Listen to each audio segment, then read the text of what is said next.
Happy Wednesday, everybody. It is time for the Seahawks round fan table podcast. With me, as always, we've got my good friends Zebulon Dak and Ross. How's it going, gentlemen? Good, man. How are you? I'm doing good. I'm excited for the season is what's happening. Yeah. Really excited. Really excited. It gets really tangible right about now. We're really moving now. It's really happening. Well, I think what's really interesting is the fact that we're done with training camp. We're halfway through the preseason. The team is 2-0, which again, it's preseason, doesn't mean a whole lot, but the way in which they've played, that's something. You know, we have a huge shakeup on the offensive line. We'll talk about that. It happened literally 2 days after Cable came out and said, yeah, left side is George Fant, Luke Jokel, and Justin Britt.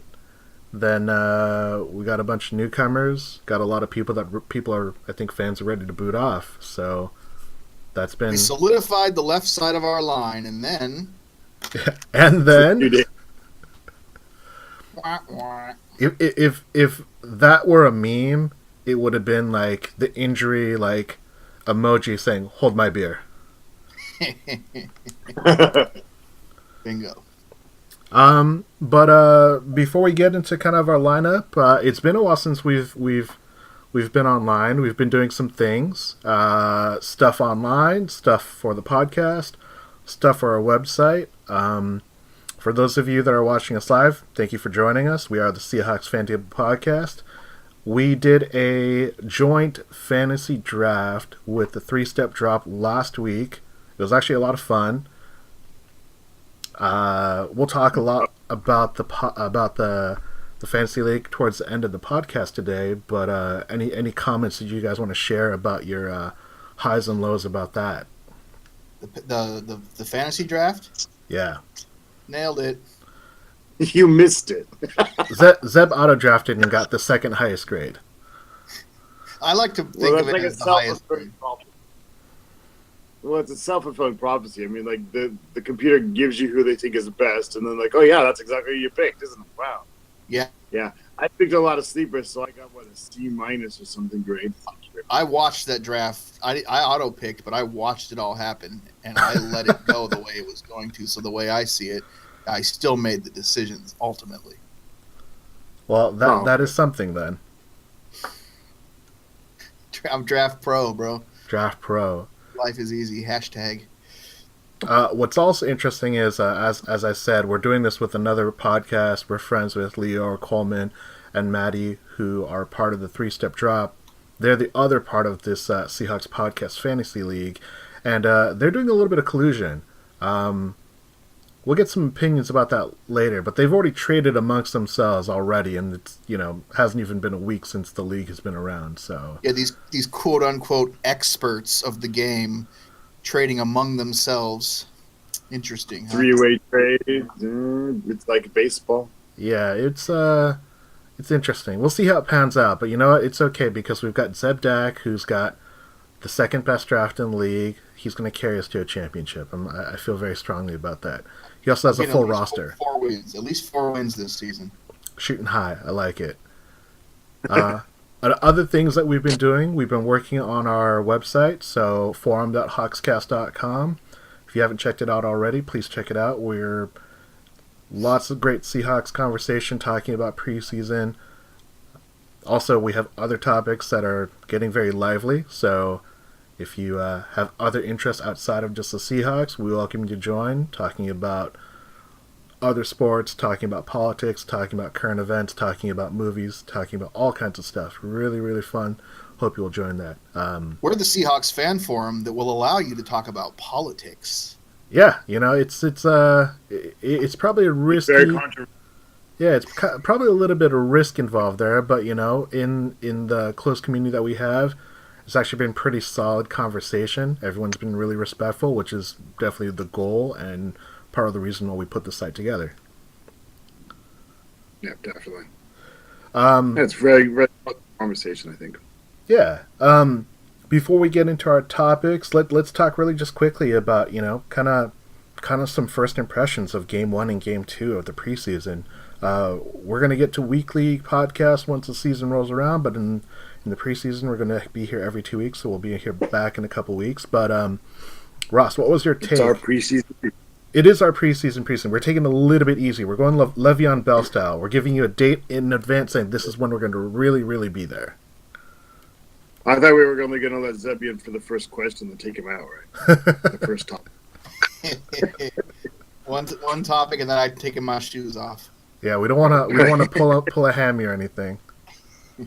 That's right. So what were you saying? What was my take on what? Yeah, what's your take on those first 2 games? I think it was really encouraging. Like it kind of, you don't want to invoke this too much, but it felt a little bit like the Super Bowl winning season, where like they went 4-0 during the preseason and they kind of dominated all preseason long. It allowed a really late touchdown last game, but before that, I mean, our backups were beating down their backups. Our starters did well. That first game, that very, very first drive is, you kind of worry. We gave up a 75-yard drive, but especially the Seahawks defense, like preseason is not really really going to shine because they don't want to show too much. So, yeah, I don't know, I'm really, really encouraged. Yeah, it does remind me a little bit of 2013 in the sense that not necessarily winning the preseason games, but the way that our depth is dominating the other team's depth. Exactly. The first team obviously isn't getting a whole lot of reps at this point. But the way our second and third string guys are kind of, I don't know, they look quite a bit better than the teams we've played so far. So that's it looks a little unfair. Yeah, super encouraging. I think that's the thing that stuck out to me the most. Starters, they did perform as well as I like. Defense, I'm always going to kind of give defense a little bit of slack because they're not really game planning. They're just kind of getting used to contact and eyeing and surveying the offense. But the offense looked really good. Starting offense looked solid even after that first drive. They got a bunch of touchdown drives in, which is always a plus. The way they did it was unique. But the backups, like the second and third string guys, they made those games really interesting and fun to watch. And generally preseason's like boring. And to give you an idea that it's not just us that thinks that way, the Seahawks have actually done better on the TV broadcast this year than they did in the previous year, which I think says a lot about the interest of the team this year and the hype and, expectations into the season. Even with all the people boycotting the NFL this year, it's done better on TV, huh? Yeah, Seahawks specifically have done huge, which... that first preseason game was huge. I mean, of course, I helped by how many points it scored, but it was hugely entertaining. Yeah. I watched it beginning to end, and I didn't look away, and I didn't, Yeah, that's pretty rare. Because usually when it gets to the fourth quarter, and I've never heard of the guy, and I don't really need to hear the guy because he's going to be gone next week, I can start to my attention can wane, but it was really good. Yeah. No, I totally agree. And that's I think one thing that was really also prevalent on social media. Ross, I know you're not on Twitter or anything, but there are a lot of people, not only Seahawk fans, but opposing fans and opposing commentators would say, like, wow, like, the Seahawks sideline are amped. Like, they're cheering for every tackle. They're cheering on every completion. They're cheering every first down.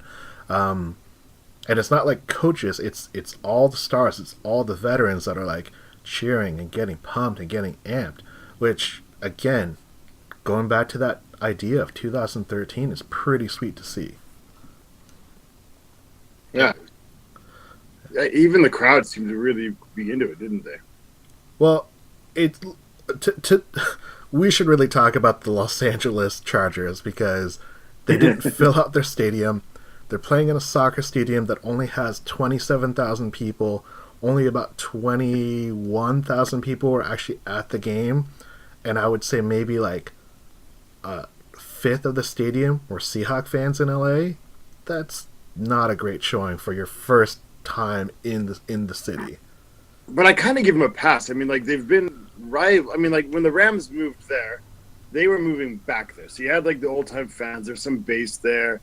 And then also there were a lot of people who were kind of neutral towards the Rams, and now they're the local team. Cool. So they kind of have, like, a head start. the Chargers have been rivals of LA for San Diego and LA are rivals cities, and then you're moving up, and they got really late notice on it. The Rams knew they were going to be moving for quite a while before the Chargers came into the last minute. They've been rivals for 60 some odd years of that city. And again, even moving into a soccer stadium, they've been dealt a bit of a bad hand for this season, I think. Yeah, it still doesn't make sense to me why they moved. That's my least favorite move, I think, of all time outside of maybe when the Rams moved to St. Louis.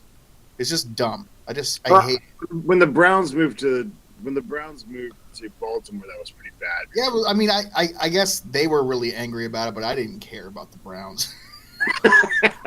And then I really liked the Ravens, so that didn't bother me so much. All right, well, as a kid, it bothered me when Oakland moved to LA and then moved back again.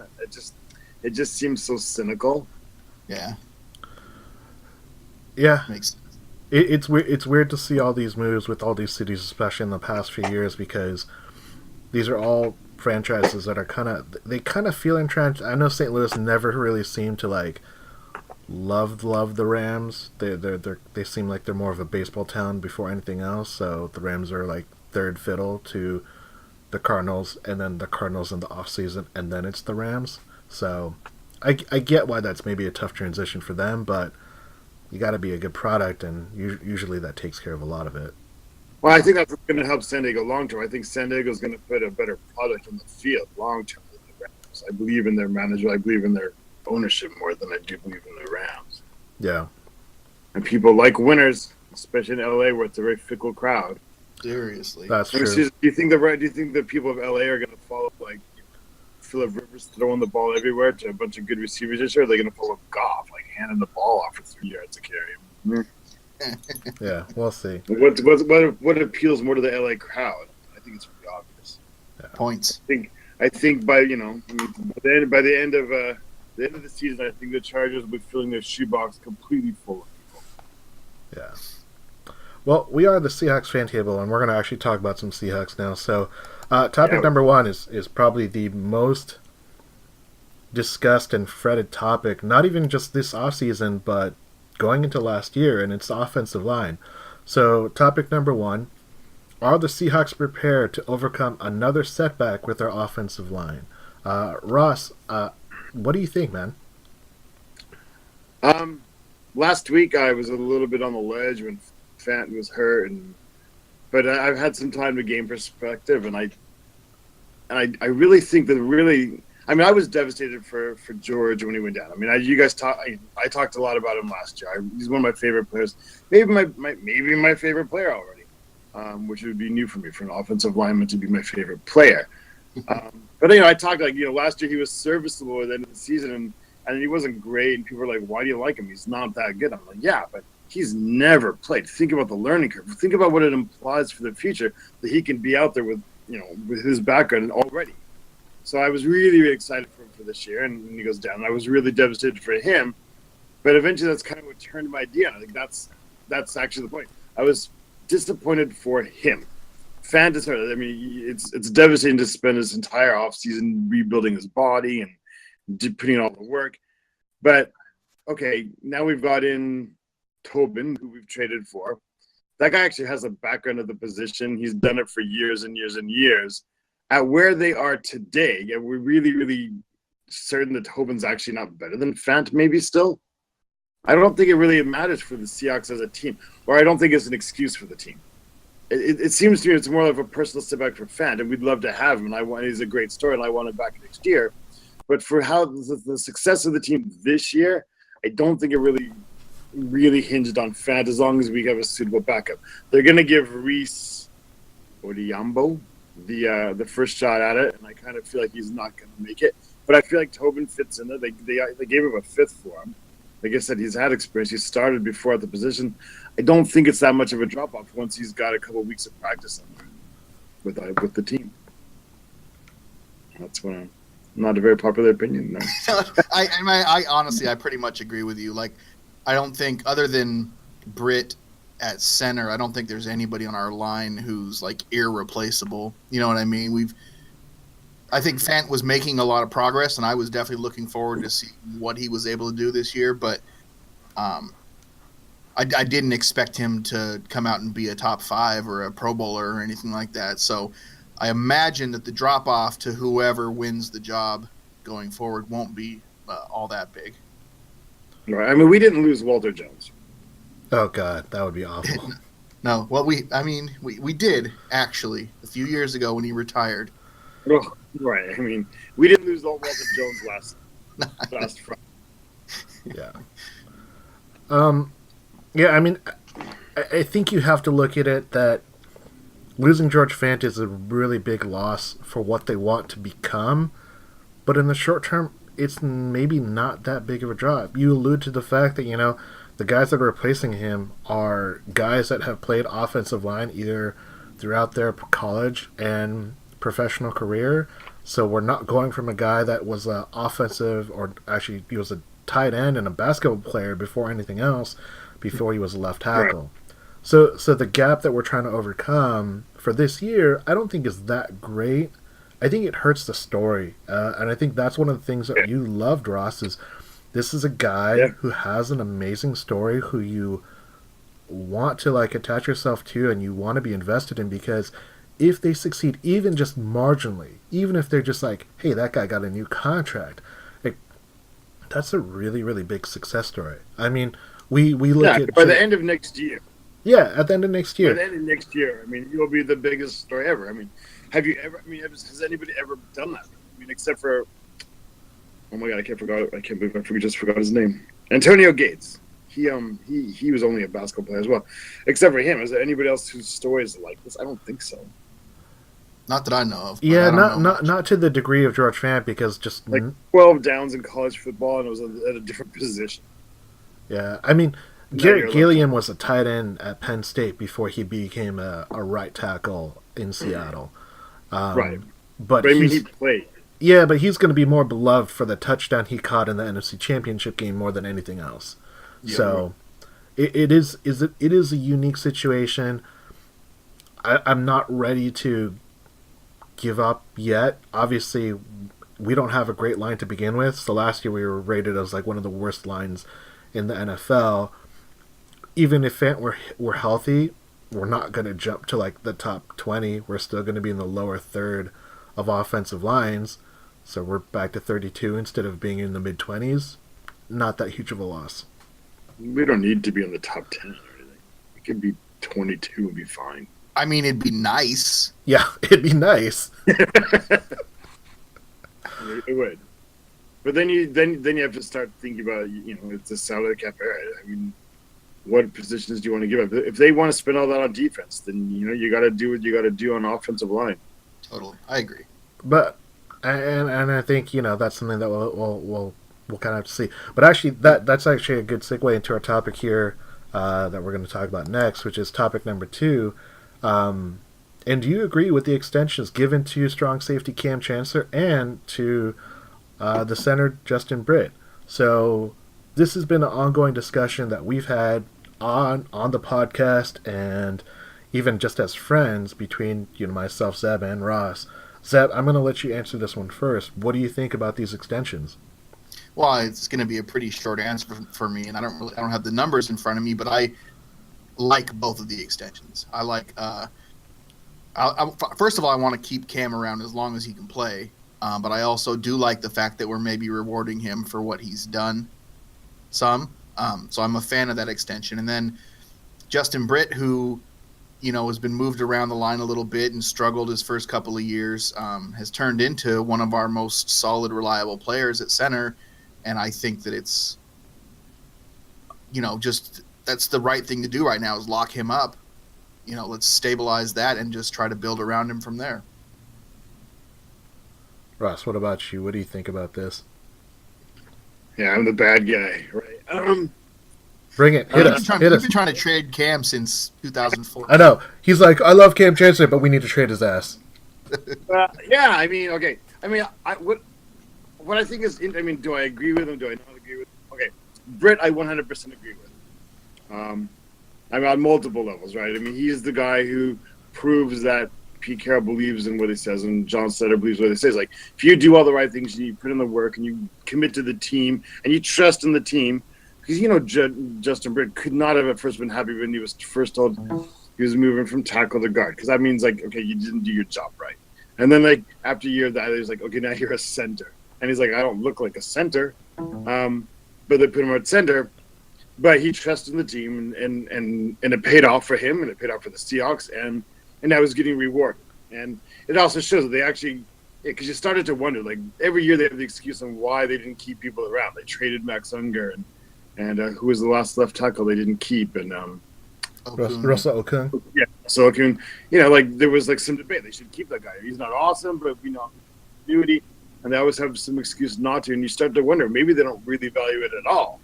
And now you're like, no, they're actually sticking true to what they say. If they have the right guy in the right situation, and he really does fit, and he does buy into the program 100%, and he's always available, then they will reward that guy, just like they've done with the defensive guys, like they've done with a few of the offensive guys. They will reward you. So I think that's awesome. It's kind of like they're fulfilling their part of the deal, right? The Cam, yeah, I mean, it makes me a little bit nervous. I start to worry that at his age and how much his body takes a beating and what he does, that you're starting to pay a little bit for what they've done and not for what he's going to do.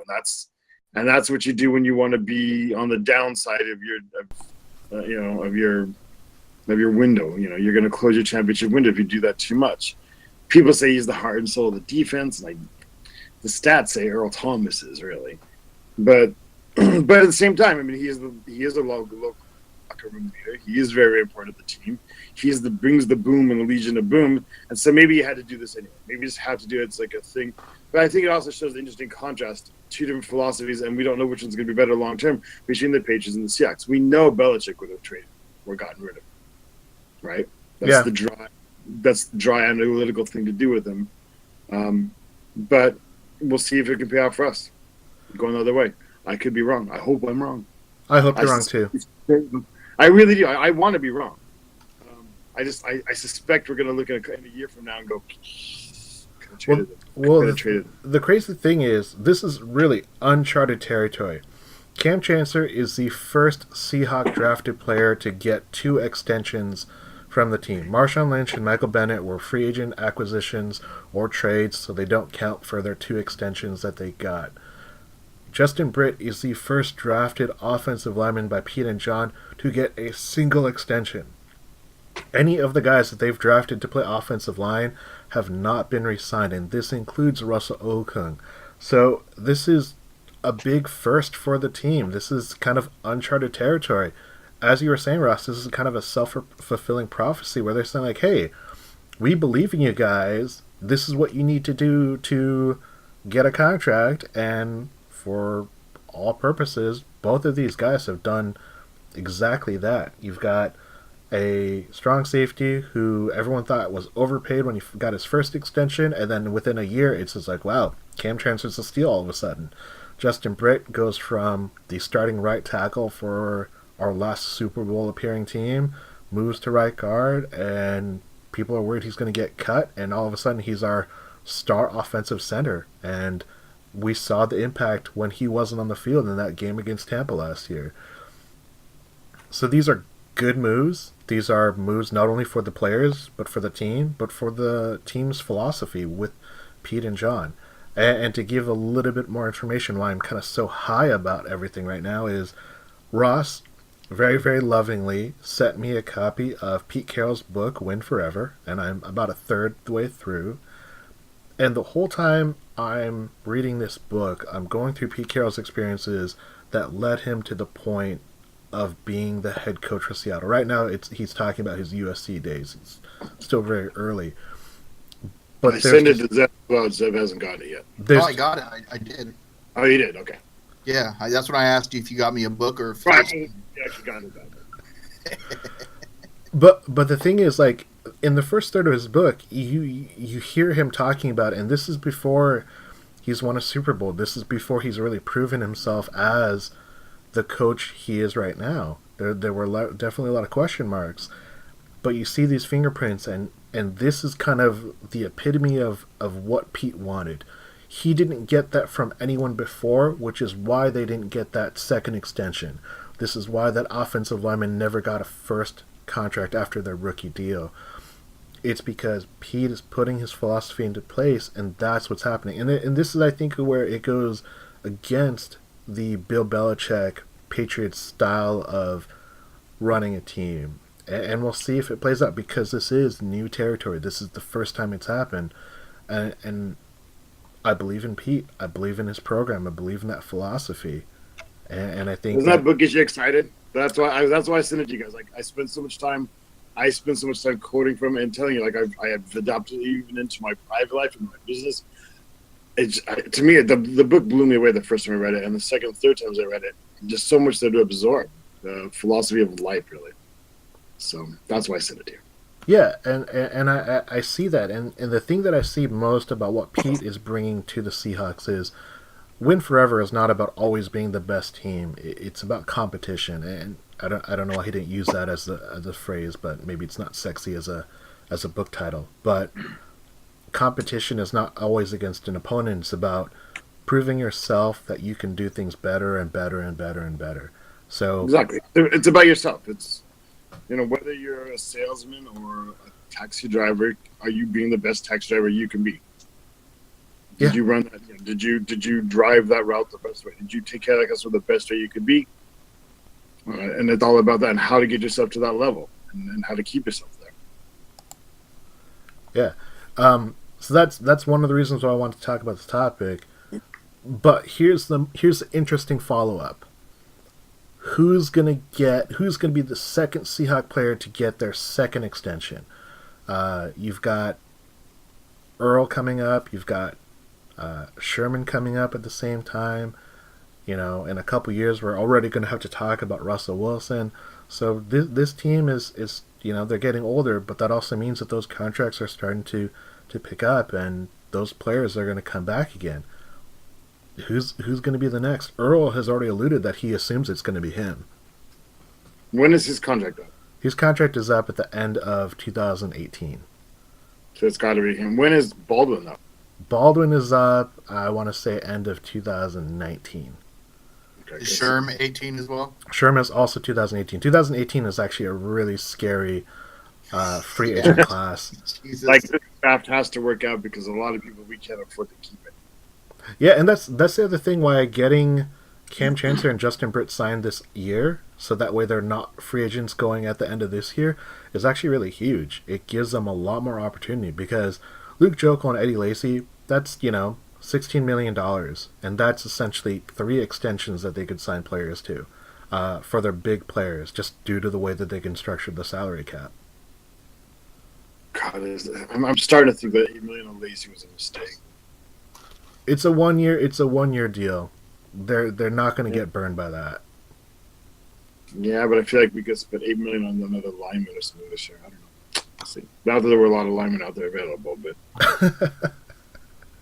no, but you're right though. I mean, it's looking more and more like Lacy. I mean, even if he's working his way down the depth chart. Yeah, and even if he is, decent. I mean, like, he's not $8 million decent. I mean, he's not $7 million better than Carson, is he? No. It depends. I mean, we'll see. Okay. Any closing comments about the extensions given away? Small thing. It's not really that important, but I also feel like Britt probably left I want to point this out. I feel like Britt probably left a little bit of money on the table.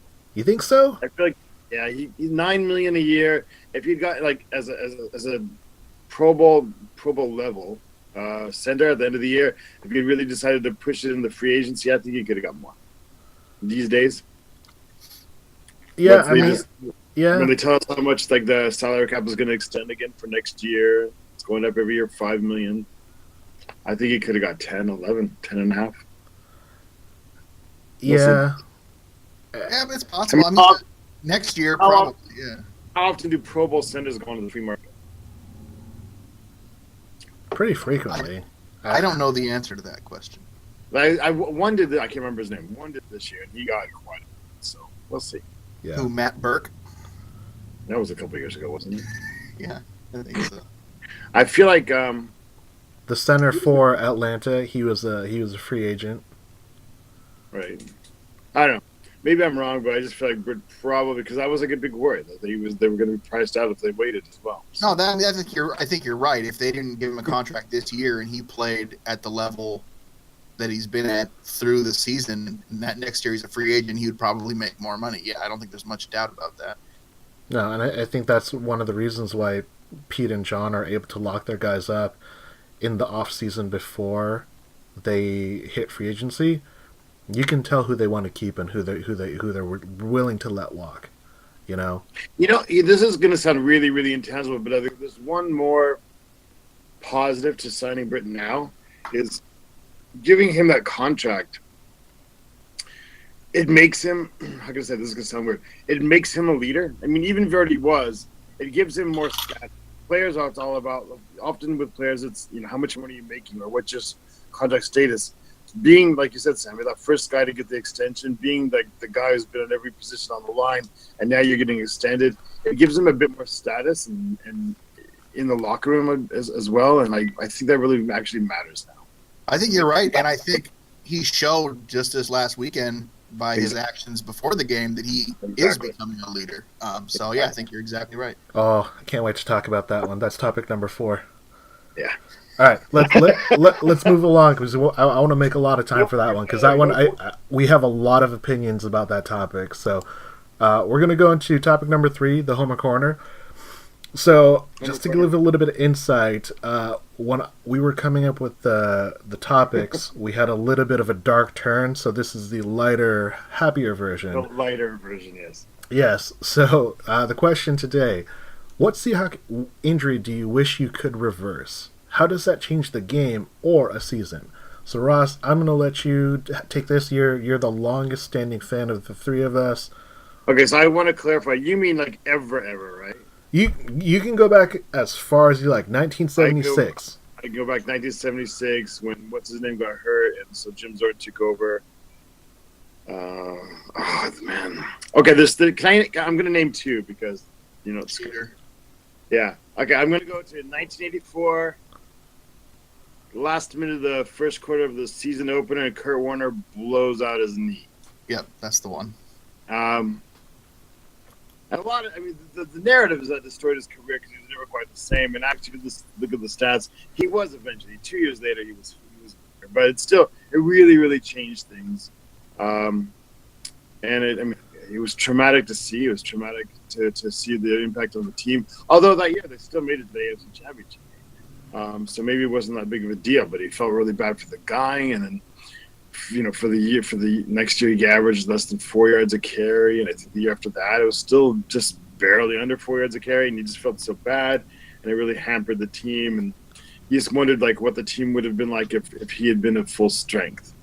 And on a more personal level, in 1982, when Jim Zorn broke his leg, that opened the door to David Craig. And as a 10-year-old child, that was really, really traumatic for me, and I really didn't know what to do. And it really brought my Seahawks fandom into question because to be honest, I was more of a Jim Zorn fan than a Seahawks fan. And when he was on the bench, I was evil, and I would hope for David Craig to get hurt so Jim Zorn would be back in the game. And when he went to Tampa Bay, he went to Green Bay, and I'd follow his stats at Green Bay. Oh, it was awful. It was a really, really traumatic and hard time for me as a kid. So, yeah, those 2 injuries I would... And then, the third runner-up is who got hurt just before the 2005 Super Bowl? There's a ton of people. In the second... You're talking about Ken Hamlin is who you're talking about. There was somebody got hurt. It was the game before. So, Marquand Manuel. Marquand Manuel. Yes, he got hurt. So that... He was a safety that got burned because it was Terrell Berry kept getting burned for the deep plays. Yeah. It's Ettrick Pruitt.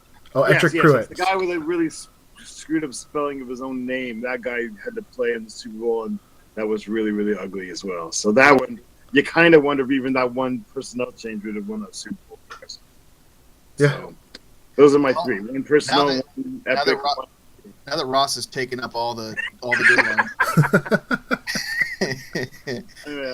No, but I have to go with Ken Hamlin. That's the one. I think if he plays through the 2005 season, were probably in much better shape in that Super Bowl. I mean, even Marquand Manuel probably could have been enough, but Edric Pruitt clearly wasn't. I would have loved to have seen Kenny play that whole season and get to play in the Super Bowl. That's a good call. I actually forgot about that. Kurt Warner is obviously, that's the first one I thought of going back. Then there's so you did 3, so I'm doing 3. My other one would be Joey Galloway the year Holmgren took over? Right? He sat out the first 8 games. Yeah, well, it wasn't an injury, but he was gone. Yeah, right. Okay, so scratch that one. Never mind. It counts. It felt like an injury in my heart. Yeah, yes. So that was when he injured the team. He sat out the year because he didn't want to play under his current contract or the franchise tag. I think it was a franchise tag because he ended up getting traded to the Cowboys for those 2 first-round picks. Yeah, fantastic. Yeah. So I'm going to go with the game, and maybe this shows my age of being a fan, but I'm going to say Cliff Averill in Super Bowl 49. I think that was the defining injury of that game, more so than Jeremy Lane. Because, really? Yeah. Because if you look at the stats say that Tom Brady, when Cliff Averill was in the game versus was out of the game, was huge. And a lot of that has to do with it's easier maybe to stop Michael Bennett on his own than it is to stop Michael Bennett and Cliff Averill. And that sort of makes sense. You kind of have one injury that sort of cancels out 2 players. Exactly. So that's one of the things that I look at, not only from a stats perspective, but just what Cliff Averill does. He's largely unsung, but he's such a huge impact to the team. Now, the season-long injury that I wish I could take back is more personal. It's just about it's a selfish one, but I wish that Sean Alexander was not injured in the 2006 season, because if he wasn't injured, I think our entire season changes. We still win the NFC West. We still win that first playoff game, but I think we become much more formidable. It's kind of like 2016. Like, we didn't have a healthy Marshawn Lynch all year. We saw how all these players play, and regardless of what you think of Sean Alexander, because a lot of people, they're on the fence one way or the other, he was still a good back, but an injury to his foot, he played on it. He obviously wasn't healthy a lot of the season, but in the one game that he showed in that, it was a Monday night game against the Green Bay Packers. It snowed. He ran for 200 yards. I just feel that if he were healthy, it would have totally changed the dynamic of our team. We had lost Hutchinson in that off season. I think we could have done so much more, and it would have, for me personally, helped solidify his opportunities to be a Hall of Fame player, which would have been awesome. Yeah, that's a good one. I agree. Yeah. There's a lot of stuff that you just forget about, aren't there? And that's the thing about injuries, is like they happen so often throughout the league. I thought this was a really, really cool way to think about it, because, we just had a huge injury, and we're going to see how that plays out. Yeah. All right. Even Marshawn in 2015, like, who knows if we'd have been able to keep him healthy all season. Yeah. There was just something about that year, man. 5 games, they had a fourth quarter lead, and they couldn't hold on to any of those 5 games. Yeah. And then Russell Wilson goes on fire, leads the league in quarterback rating, sets the franchise record for touchdowns. Doug Baldwin leads the league in touchdown receptions. Yeah, it's nuts. It's nuts how much injuries play a role into how well a team can do. Definitely. All right. Although I feel like in some ways they've been fortunate. I can't think of a lot of times where like their main focused guy. I mean, other than like 1984, we just talked about Kurt Warner. I can't think of a lot of years where like somebody was hurt in the preseason or in the first couple of games that really was just going to be out for the season. They were like a main player. It doesn't seem like they've had that situation a lot. I think so. In, what was it, 2000? It was one year where we lost Hasselbeck for like 4 games. I think it was actually. It's funny. I think it was the exact same injury that Fant had. Hasselbeck was planted. Max Strong had blocked a guy. Defender kind of rolled, and then he rolled into Hasselbeck's legs. Do you guys remember that? Yep. Yeah, vaguely. He didn't miss a ton of games, but he missed enough. And it's those small things that who knows what happens, or who knows what happens if we have a healthy Russell Wilson all of last year. Yeah. Alrighty. Oh, we we try to keep it lighter, but man, it's still depressing. I know. And Arius88 says on Twitch, he says, "So all good so far, but in addition, Russell Wilson's legs last year changed the entire dynamic of the offense." So, thank you for calling out. Yeah, they did. I mean, like you kind of think, you figure they win one more game and then they had a field advantage for those, right? And that changes the entire dynamic if we're hosting 2 games in Seattle as opposed to having to travel to Atlanta again. Good call. That's a good call. Yeah, absolutely. All right, so we're saving a bunch of time for topic number 4 because this is something that we have all talked about the podcast. We talked about it last year on the podcast. We talked about it online and all of the digital space that we can take up. Topic number 4. This extends beyond just kind of the topic, but is the Michael Bennett quote-unquote situation a bigger distraction in-house than the Seahawks let on publicly? So this is something that obviously we'll let bleed into other stuff. But Zeb, what's your take on this current stand that Michael Bennett's taking by sitting on the bench? Well, I don't see how it would be a distraction inside the team unless there's people that like vehemently disagree with what he's doing. I think for the most part, everybody probably supports him, and so in which case they're not arguing about it, they're not fighting about it, they're not, you know what I mean? Like it's if unless somebody has a real issue with it, I just don't see how it would be a distraction. Michael Bennett's always doing some kind of funny stuff, right? Like some kind of hijinks. This isn't hijinks. This is serious, and this is something that he's wants to stand for because he believes in it. But I just don't see this being a distraction in any way outside of in the media. You know what I mean? The media, obviously, they make a big deal out of everything. But as far as football goes, they're going. He's going to practice. He's doing his part. He's playing hard in the games. I don't see any way that this is an actual distraction to the team. Ross, what about you? Yeah. I mean, I feel like I want to have the Michael Bennett situation defined before I almost answer. But I agree most of it. I don't think it can be a big distraction.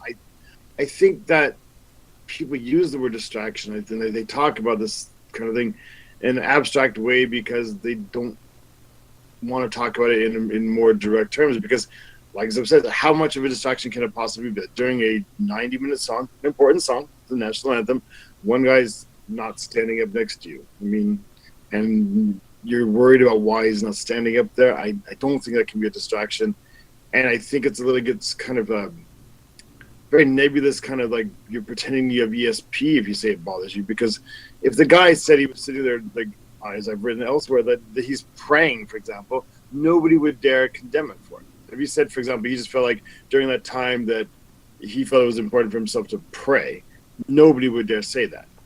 But if he's there and he says it's because something that certain people of certain inclination could take as sort of not nationalistic or patriotic enough, now we can take a shot at it, and that just seems weird to me. Like if it depends on what the thoughts are in his mind, it depends on the effect of the team. No, he's physically not standing up next to you. That's it.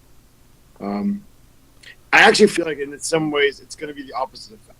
With Britt standing with him, Britt standing next to him in support last week, and the team trying to figure out how to deal with this as a whole, and with Pete Carroll's philosophy of dealing with things as a whole, I feel like in a sense, if there is anything to that, like off-season rumors, that there's this tension in the room, I think actually it's going to help unify the Seahawks as they try to deal with this and support their teammates and realize that teammates are going through this and how to work through this.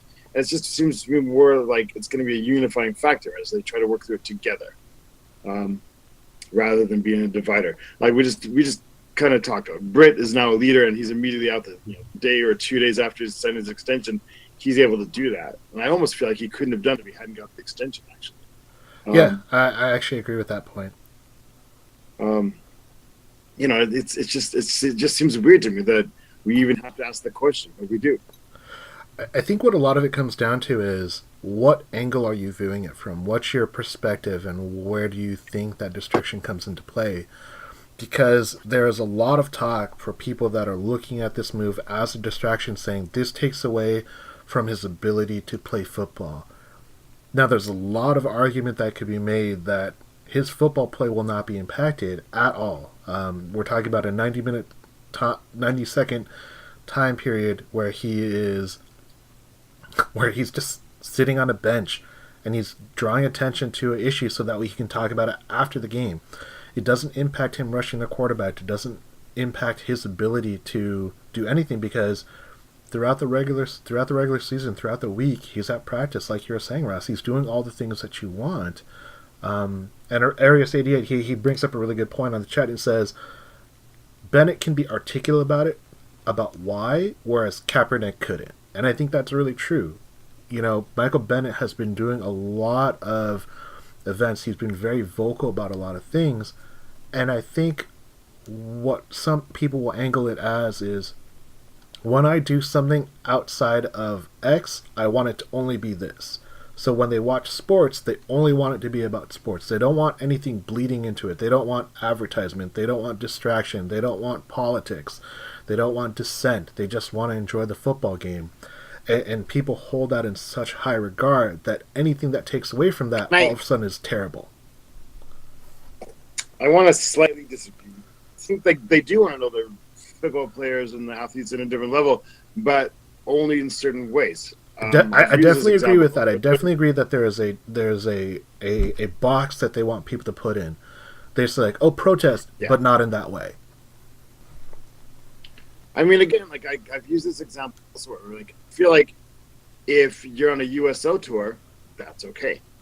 If you're doing certain type of activities, if you happen to be a Mormon athlete and they sent you on a temporary mission somewhere, I think people will understand that. But football fans are not very forgiving if they feel like you're doing something that in some very nebulous way insults their patriotism. And you have to face the facts that people don't like, because America is very, very, very sensitive about its symbols. Other countries don't get it, and I guess that's worn off of me some, because I've lived abroad my entire adult life now. But other countries, for example, they have their flags and they have the national anthems, but they're not, as I would say, insecure about it. And Americans take those things very, very seriously. So that if you're not standing for the flag thing or for whatever, you're not actually. It's not about the symbol; it's about the reality. But the symbol is not the thing, and it gets very weird to me a little bit. I think that's the other thing is, because of the angle that people are taking, they can project that 90 seconds to be anything. They could say, he doesn't believe in Y, therefore it's a bad. Like, everyone always talks, like, the first thing they always mention is, he doesn't support the military. Doesn't matter how many times he says, this is not a stance against the military. This is a stance about inequality. The military is not what I am protesting. He's not what he's standing up against. He's standing up against inequality. Doesn't matter how many times he says that.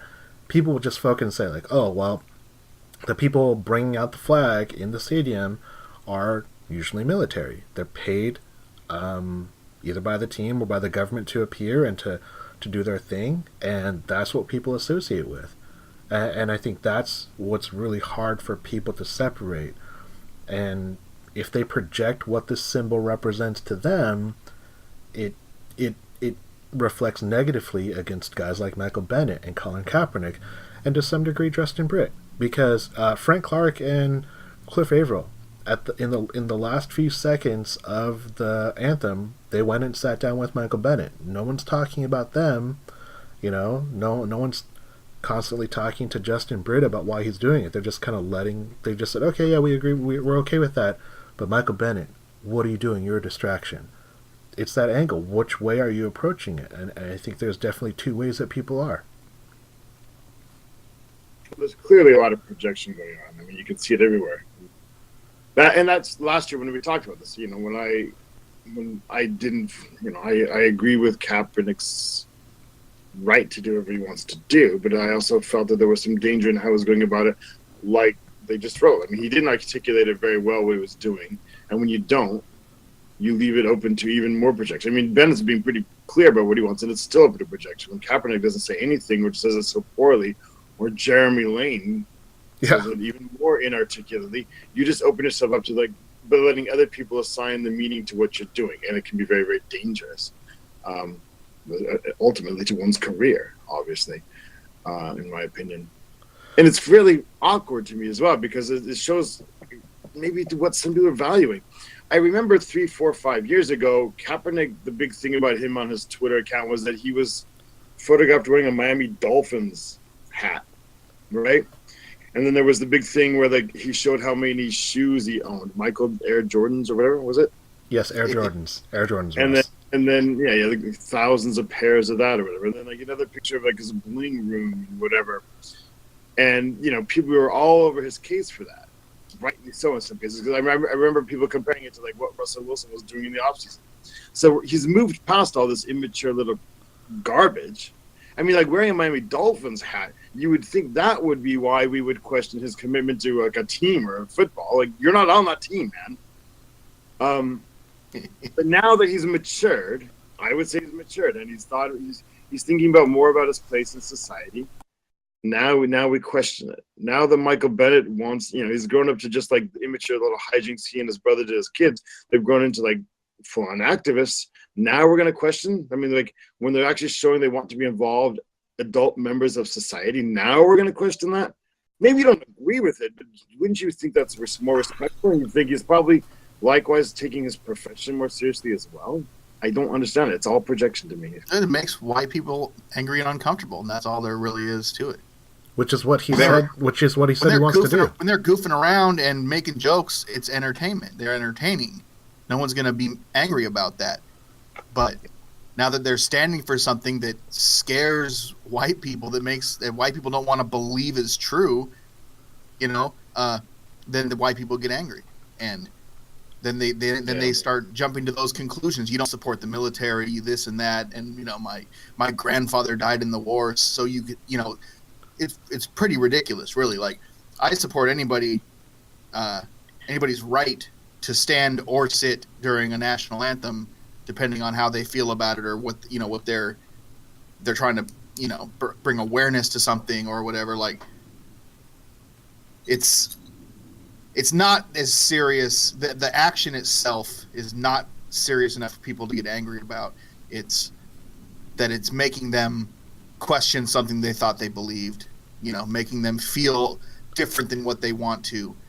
And that's what is making people lash out angrily about it, in my opinion. Yeah.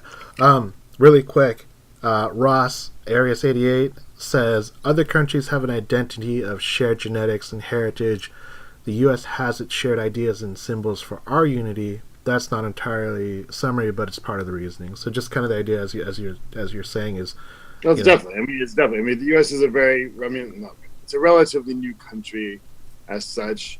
And it's a lot of people from a lot of different areas. And so you have to have, like, just symbols that you attach onto. But I think the U.S. is, to be honest, I think it's straying into some dangerous ground with what's going on lately. I mean, even with some of that's not, it sounds not very like a big deal, but even the small things where like congressmen feel compelled to wear like U.S.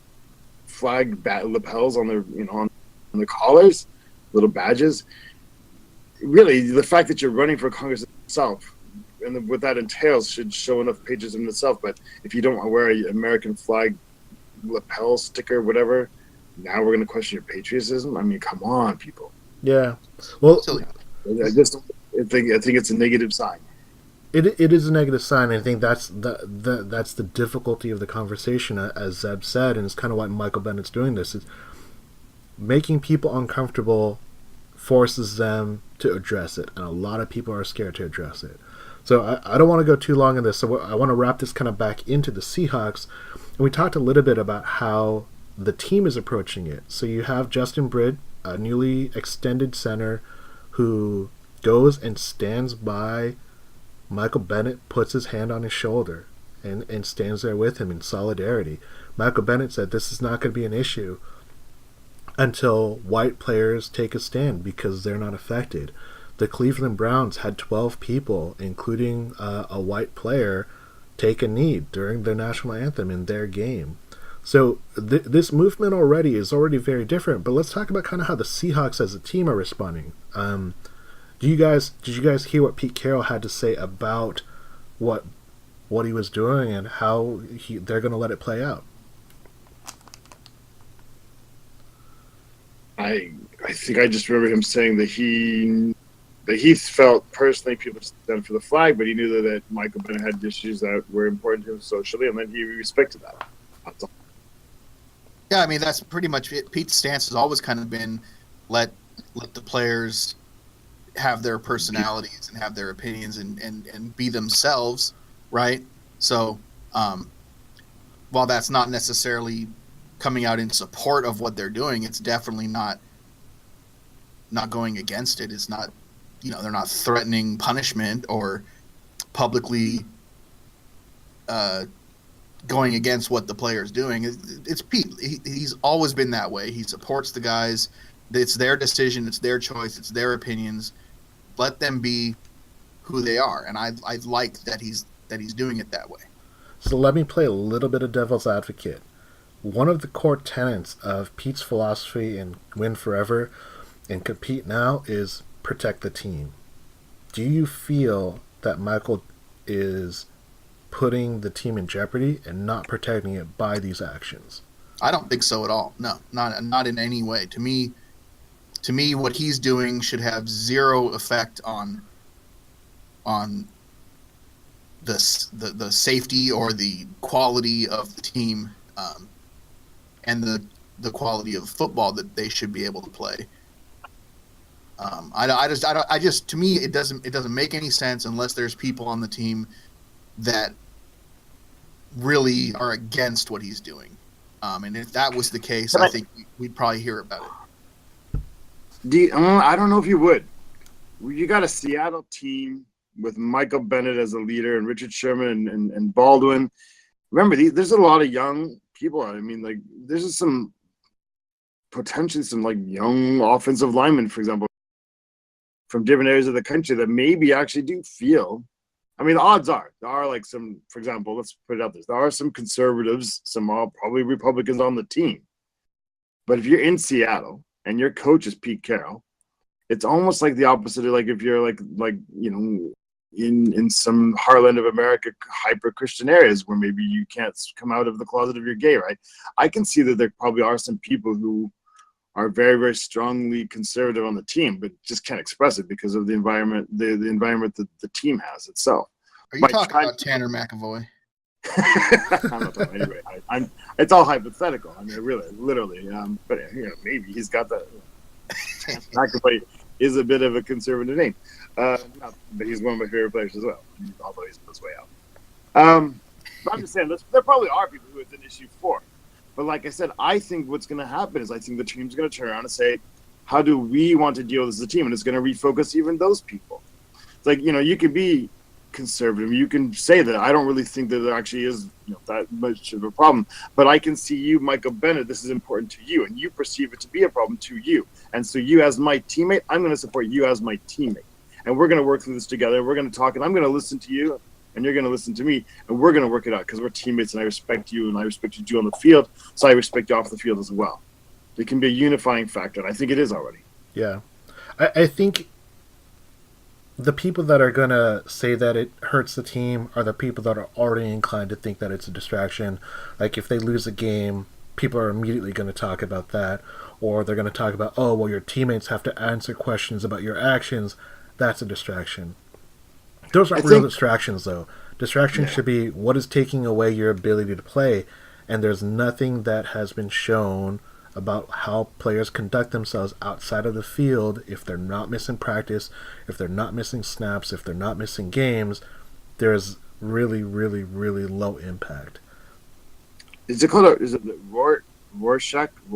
What's the psychological test you think of the black ball blog? Rorschach. You see what you want to see.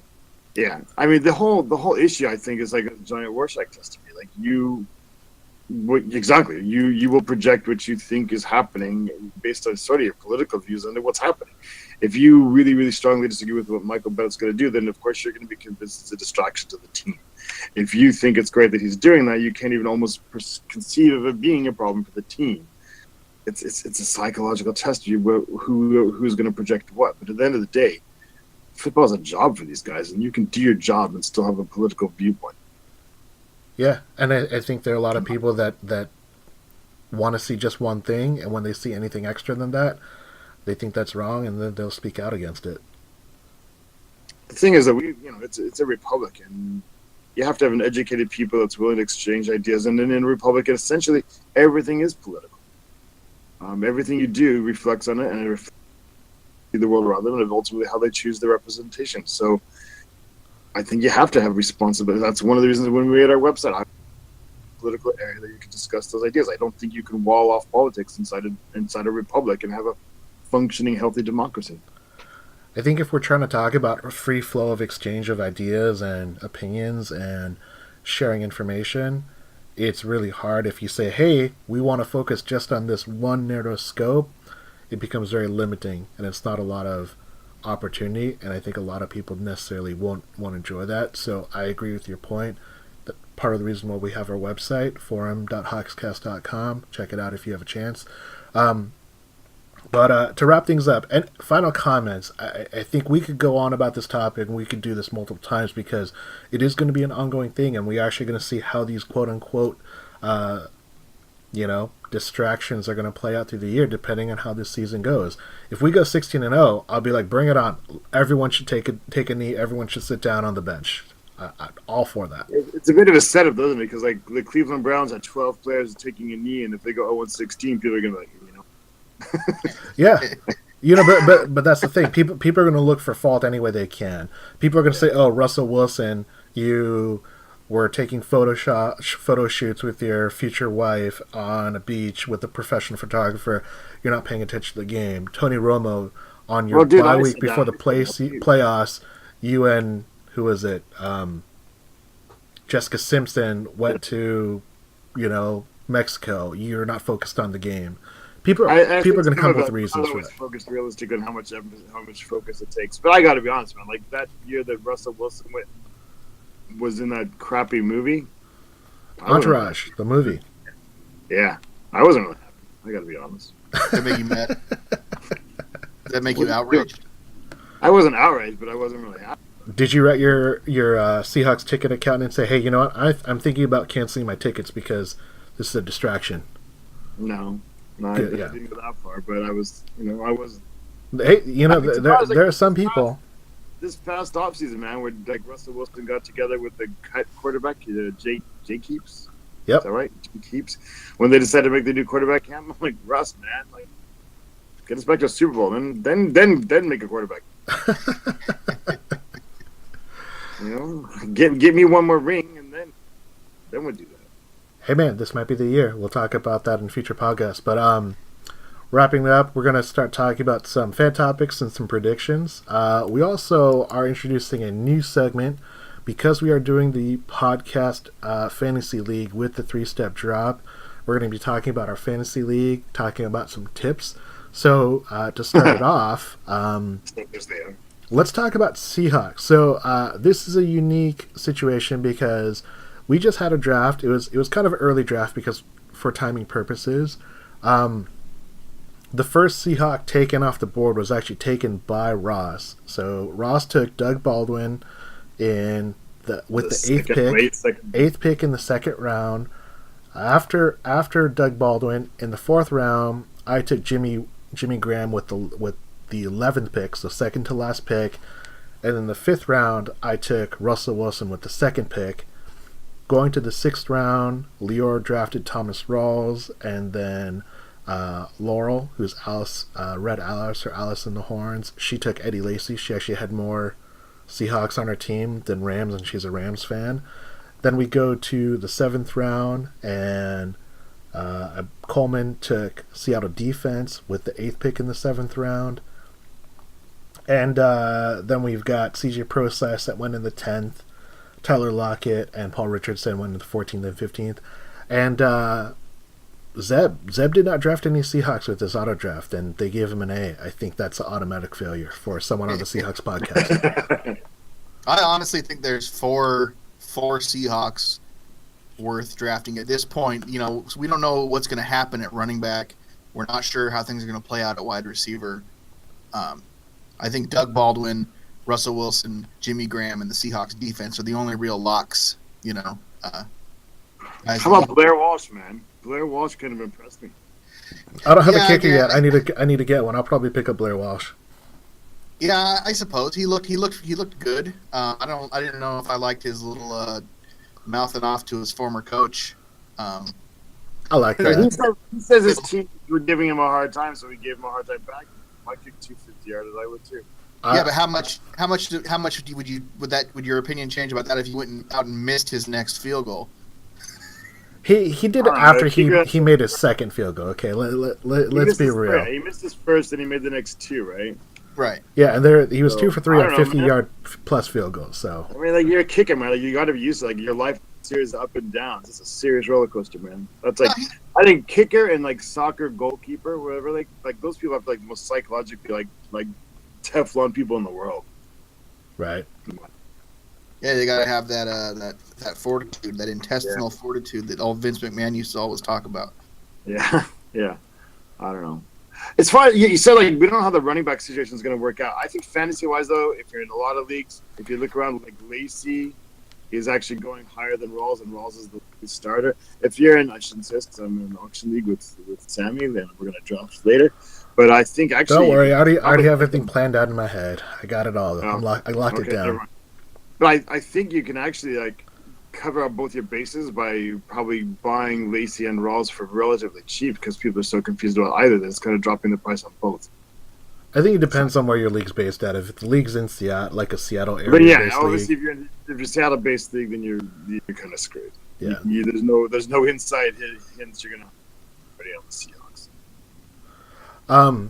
So you go with Wilson, 2 L's at tight end, and then no, not at all. Like I said, okay. Luke Wilson, my most player that I would want to hang out with, doesn't mean that I want him to be like on my team. I just want to say real quick about the Doug Baldwin situation. Like, am I the only one? Like, just feels like such a fraud. Like, there's just something about his style of play that doesn't seem like he should be. I mean, all the statistics of the past 2-3 years say yes, he's worth it. He finished like 2 points less than Julio Jones last year, so he should be worth a second-round pick. But man, it feels weird doing that. I think we're just used to the fact that we've basically had a 5-year stint where for 3.5 of those years it was all a run-focused team, and the last year and a half Doug Baldwin has just like tore it up. And I mean, if we're going to talk about what he did in the preseason, he's making guys look foolish. He looked great. Not just from the slot. He's doing it from outside and inside. I mean that. You can't ask for a guy to do more than that. I saw a few gifs of him just running like routes and like watching cornerbacks just be nowhere near him. It was embarrassing for them. No, he looks faster than everybody else. Yeah, I mean he's sneaky. He's sneaky he looks fast. Like he doesn't have any gravity. He doesn't have any inertia. He can just change directions whenever he wants. And there is literally no inertia for some reason. So you heard it here first. Draft Doug Baldwin in the 2nd round. Yeah. Don't hesitate. Don't hesitate. Don't create a post on our forum saying like, "Oh, I don't know if it's a quandary. I don't know if I should draft this guy."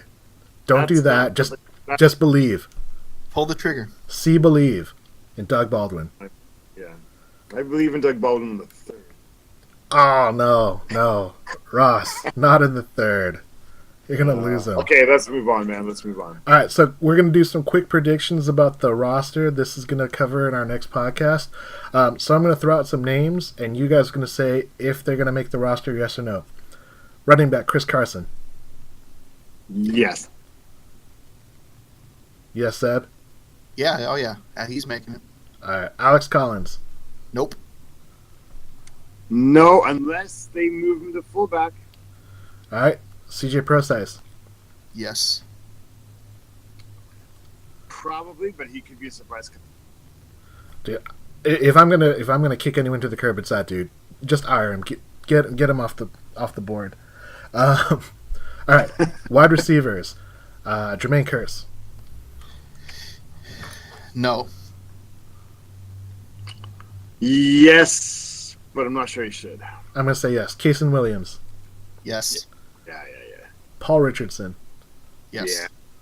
Yeah. Ross's boy Tanner McAvoy. Nope. No. Does he have practice squad eligibility? I don't know. He might be because he hasn't been in the league for more than 2 years. Amara Darboh, rookie. Yes, and that's the reason why McAvoy isn't going to make it. Has Darboh showed anything? I don't. Darboh's gonna be one of those tests of like if it's always compete and your draft status doesn't really matter at all because that dude has shown nothing. He had an almost really, really good play, and then he got hurt on it and didn't catch the ball. He got concussed. They headhunted. He looked great on it though. Like he was gonna pull that bad boy in. It was a great catch, and he got throttled. Yeah, I mean, like I almost did a lot of stuff, but I didn't. Yeah. I don't know. Darbo's gonna make it, I suppose, but man, if they can sneak him through the practice squad, that's where he belongs. To be honest. Yeah, it's possible. Secondary. Thorpe. Yes. Yeah. Elliott. But I want to switch it with a no. But I want Elliott over Thorpe. Tremaine Brock. Nope. Yes. Mike Tyson. Nope. No. Tetrick Thompson. Nope. Yes. I'm gonna say yes. Delano Hill. Yes. What do you mean you're gonna say yes on the website? You wrote no. On Thompson? Yeah. No, I put Thompson in. I didn't put Mike Tyson. No, you didn't put Thompson in there. Where's your list?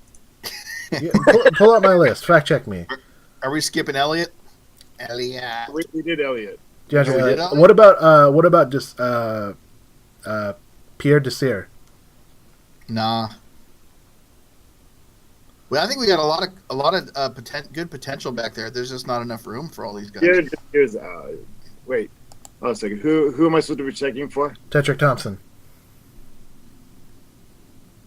Oh, you do have him on there. Oh yes, boom. You changed this. just now. Last edited 10 minutes ago. All right, we're gonna fact check that. No, wow, really? Because like when I copied it, I didn't think you had him on there. Because I based mine off of yours, and I didn't have. Oh sure. Base it off of mine and just correct me. I see how it is. Well, yeah, it's a lot easier than trying to start all over. All right. Okay. My apologies. That's all right. Oh no! My fault. I'm looking at the wrong.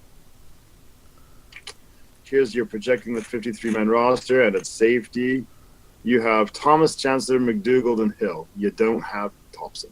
I don't. No, you don't. I do. Okay. Well then I'm wrong. Yeah, But you know what? That makes sense. Actually, I think I'd rather have McDougall and Hill anyway. So yeah, that makes sense. I have him keeping 5 safeties because I think they're going to use.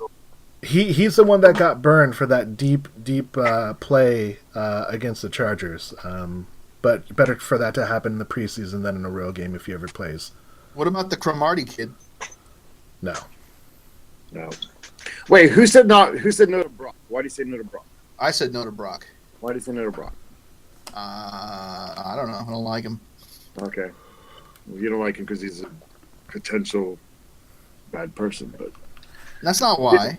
oh, okay. Because they waited from April. They wanted to sign him in April, then things came up, and they've been waiting since April to sign him. So they obviously are enamored with him. I think I don't think he's that good. He's not that good, and he's still got the stink of the 49ers on him. And that stuff washes off after enough shots. Hey! Our leading rusher in the preseason is a former 49er right now, so don't hold it against him. He's on his way out.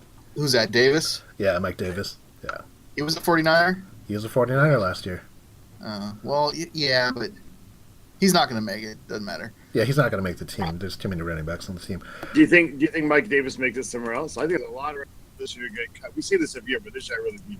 I think a lot of players who get cut from the Seahawks are going to sign somewhere else. He's just going to end up a Colt. Yeah, they love our running backs. Starting running back is Seahawks. And that's our show. Shoutouts, Where? gentlemen. Shoutouts. Shout outs to Rocket and to Austin for Rick the Wrong. for posting quite a bit on our site. Shout out to Tony for all the support and help with everything. That's my record-setting 3 shout outs at one time. Wow, nice. Dang. Check out triplebpodcast.com Yeah, check that out.